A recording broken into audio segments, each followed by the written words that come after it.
Ma'am, this HX-9 isn't for people who want to cosplay as pilots. Laughter erupted in the training room. A cadet mimicked, "If you want a photo op for your check-in, go to the security gate." The petite woman simply bowed her head, offered no reply, and was about to retreat. Just then the door swung open. An old general stepped in, surveyed the room, then snapped to attention, raising his hand in a silent, solemn salute towards her. The training room fell into an absolute, chilling silence. Her name was Lena, 30 years old. She had a small, unassuming build, her brown hair neatly tied back in a simple knot. She wore a pale blue maintenance jacket with a L. Thorne name tag, the kind you'd see on any base worker.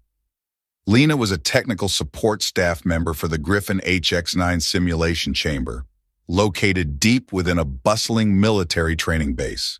She was a silent, diligent presence. Every morning without fail, Lena was the first to arrive. She meticulously checked the sensors, carefully calibrated the feedback systems, and replaced the simulation's air filters, ensuring every detail was perfect.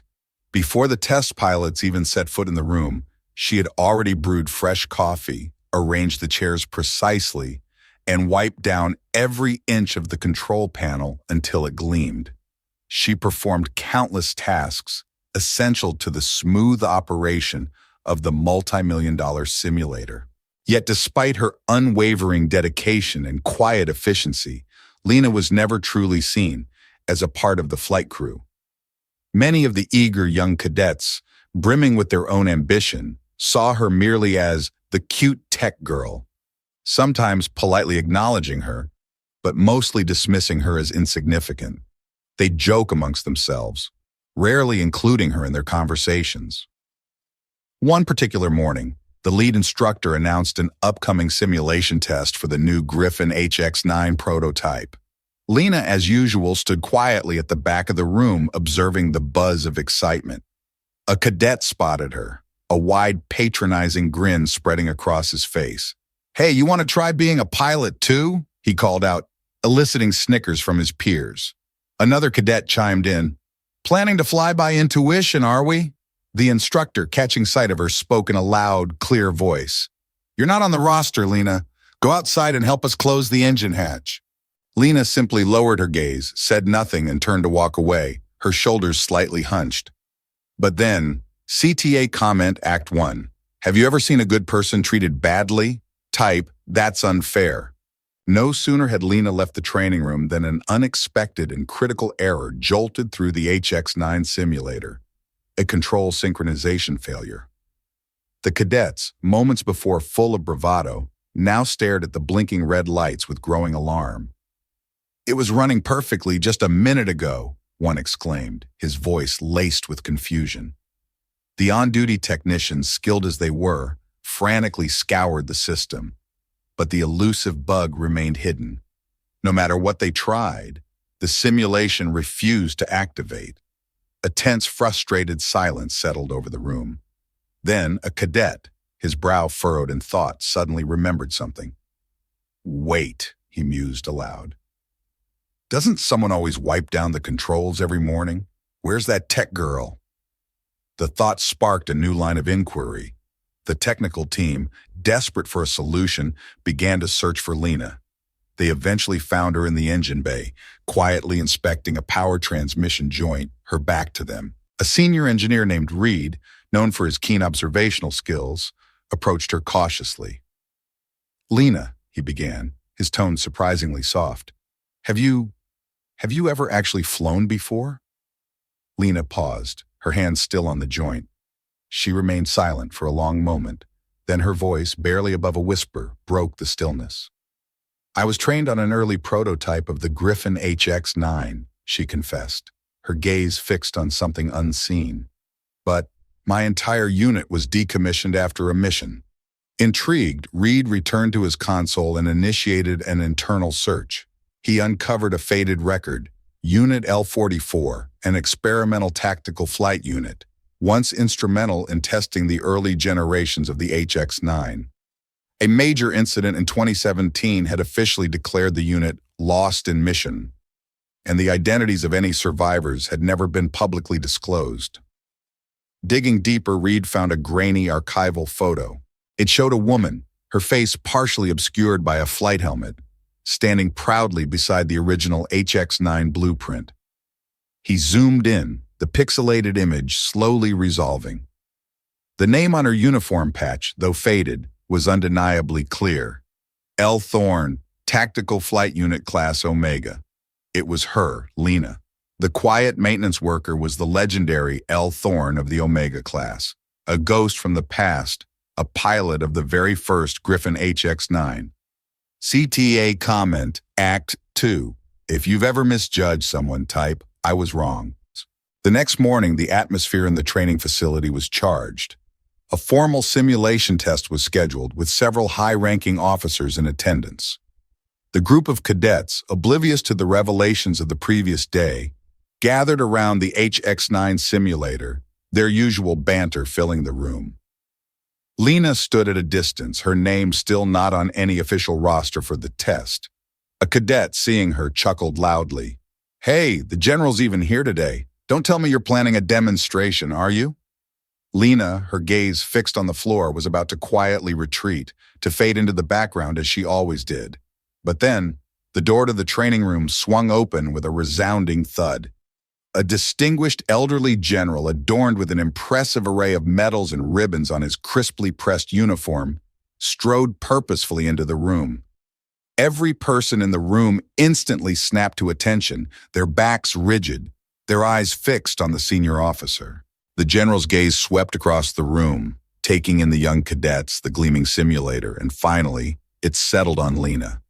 Without a single word, he raised his hand and executed a sharp military salute directed squarely at her, his eyes serious, his posture unwavering. The entire training room went utterly silent, a profound, almost sacred quiet. The cadets, initially confused, then shocked, watched in stunned disbelief. The general's voice, when he finally spoke, was deep and resonant, filling the suddenly small room. When I was caught in the ballistic zone, no one dared to fly the unstable HX-9 prototype, except for her. He paused, his gaze sweeping over the now ashamed faces of the cadets. Lena flew through an electromagnetic storm, lost all navigation, no radar, but she still brought me and 2 engineers back alive. His eyes hardened as he looked at the group of young, aspiring pilots. She didn't lose her unit. She carried the full responsibility, and she chose to remain silent. He then turned back to Lena, his voice softening with respect. I don't need anyone to check the leaderboard. I only need to know this. The first Griffin, she flew it. Lena, her chin now held high, walked towards the simulator. She climbed into the pilot's seat, the seat that had been denied to her, the seat she had been told she wasn't worthy of. She said nothing. Her fingers, with an almost ethereal grace, activated a special sequence of commands.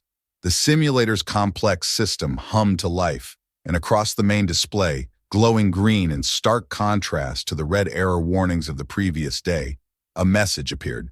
Override accepted pilot, L. Thorne Class Omega Clearance, CTA comment, Act 3. If you've ever been saved by someone you haven't thanked, right, I owe someone. In the days that followed, Lena never sought or received a promotion. She wasn't reinstated to her former rank, nor did her name appear in any official training reports or press releases. She simply continued her work as a maintenance technician, meticulously wiping down control panels, brewing coffee for the new cadets, a quiet, diligent presence. Yet everything had changed. Now, whenever Lena entered the simulation room, the cadets, whether new or old, would collectively stand to attention, a silent, profound gesture of respect. There was a new, unspoken understanding in the air.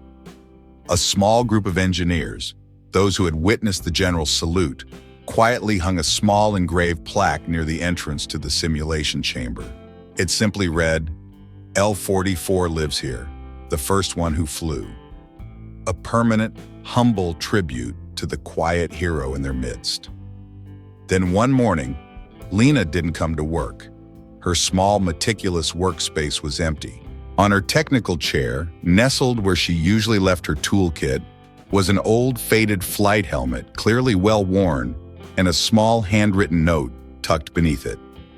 The elegant, precise script read, "The HX-9 doesn't need me anymore, but I needed to know it could fly without anyone knowing my name." Elthorn Lena had simply faded away, as quietly as she had arrived. Some say she finally found the peace she sought, returning to a life of anonymity. Others believe she embraced her past, perhaps finding a new purpose in the vast open skies. But her silent impact, the indelible mark she left on those who witnessed her true identity, remained. Her story became a whispered legend, a reminder that the greatest acts of heroism often come from the most unexpected and most humble of places. CTA Comment Act 4. Type, "I'll live kindly." If you believe the quietest person is sometimes the strongest, Lena's story is a powerful wake-up call, a stark reminder of a truth we often overlook. There are people among us who have faced literal fire and fury, who have performed acts of unimaginable bravery, yet choose to step back into the quiet shadows. They don't crave recognition, they don't need their names etched in history books, but it is precisely these individuals who will not abandon a collapsing system, who will not flee when chaos reigns and everyone else is paralyzed by fear. If one day you see someone quietly wiping down a control panel or performing a seemingly insignificant task, don't just see a technician.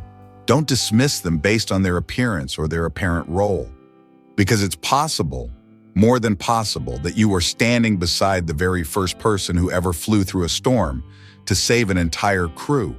Let this be a lesson for us all. Live kindly. Look closer, because the true heroes, the ones who make the profound difference, often don't need to tell you who they are. Their actions, though sometimes unseen, speak volumes louder than any boast or medal.